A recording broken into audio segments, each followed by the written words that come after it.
The wind howled through the Ural Mountains, a frozen symphony that whispered through the desolate pass. Snowflakes swirled like ghostly apparitions, shifting over the remains of what was once a carefully constructed campsite. A stillness had settled over the mountain, broken only by the occasional groan of the wind through the skeletal branches of frost-bitten trees. It was February 1959. A group of 9 seasoned hikers, all students and graduates from the Ural Polytechnical Institute, embarked on a journey that would soon become one of the most chilling, unsolved mysteries in modern history. What began as an ambitious trek through the frigid wilderness would soon descend into horror and nightmare frozen in time. The team had set out from Versailles, their last known settlement, before venturing into the tundra. Spirits were high as they documented their journey through photographs and diary entries. The leader, Igor Dyatlov, was confident in their ability to reach their destination. They were young, strong, and experienced, but none of them could have anticipated the malevolent force that awaited them in the darkness of the mountains.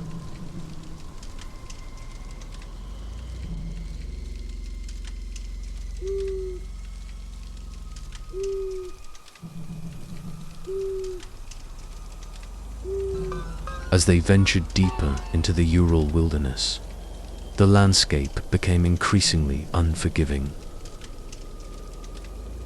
The cold was relentless, clawing at their bodies despite their thick clothing. Their footprints vanished almost instantly as the wind swept across the terrain. By February 1st, the group had reached Kolatsi-Ekul, Dead Mountain, in the indigenous Mansi language. But as night fell, the decision was made to set up camp on the open slope rather than retreat into the forest below. They pitched their tent in a single file, anchoring it against the fierce winds. Laughter and quiet conversation filled the air as they cooked a simple meal. One by one, they retired into the warmth of their sleeping bags, documenting their last moments in diaries before the lanterns were extinguished.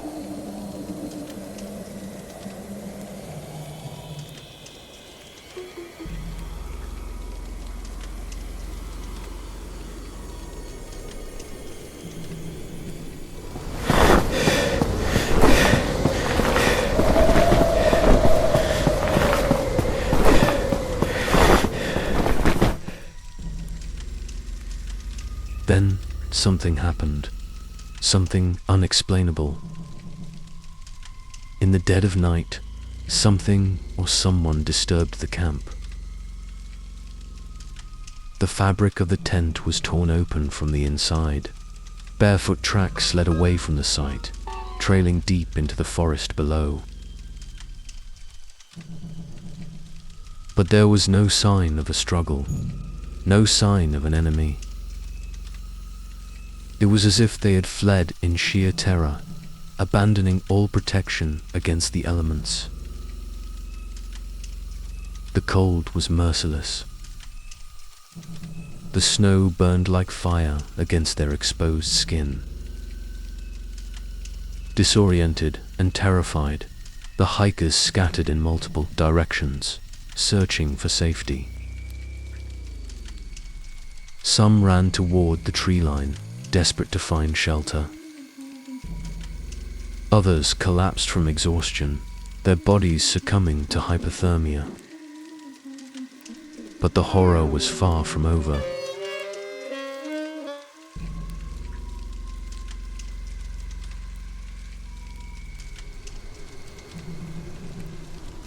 When rescuers arrived weeks later, they followed the trail of footprints down the mountainside. The first two bodies were discovered at the edge of the forest, near the remnants of a small fire. Their hands were blackened, fingers splintered, as if they had desperately clawed at the bark of a nearby tree in a futile attempt to climb. Their bodies were frozen in unnatural positions, eyes wide open, mouths contorted in agony. Further up the slope, 3 more bodies were found, Igor Dyatlov among them. It was as if they had been trying to return to the tent when they collapsed in the snow. Their corpses bore no signs of struggle, yet their faces were twisted in expressions of unspeakable terror.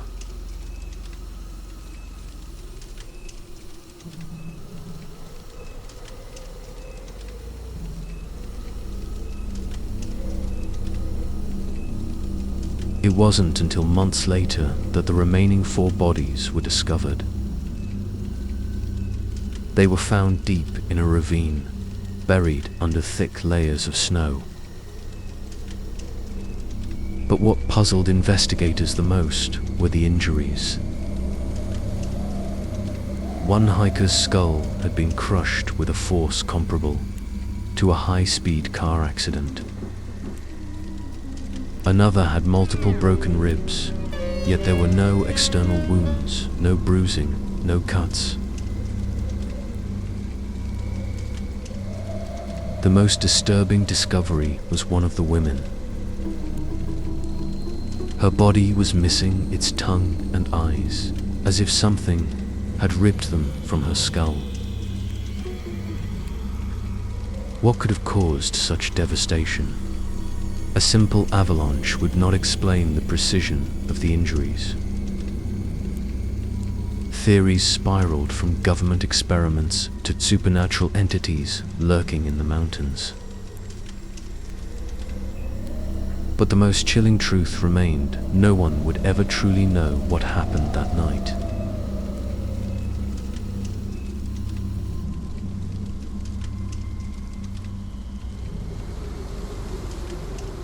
As the years passed, the Dyatlov Pass Incident became legend. Whispers of glowing orbs seen in the sky that night, reports of radiation found on the hikers' clothing, and strange government interference only deepened the mystery. Even today, the pass remains a forbidden place. Those who venture too far into the mountains speak of an unnatural silence, a stillness that presses against the skin, as if the mountain itself remembers. And it is still waiting. The mystery of the Dyatlov Pass only deepens. What force could have driven 9 experienced hikers into the freezing night, abandoning their only source of warmth and safety? Their footprints vanish into the abyss, their bodies found twisted in unnatural terror. But this is only the beginning. The deeper we go, the darker the truth becomes. What really happened on that cursed night? What secrets lie buried beneath the snow? Are you ready to uncover the next terrifying chapter? Watch part 2 now and step further into the nightmare. Thanks for watching. Don't forget to like, comment and subscribe so you don't miss any of our creepy stories. Also, turn on the notification bell. See you on the next video. And remember, never be alone in the dark.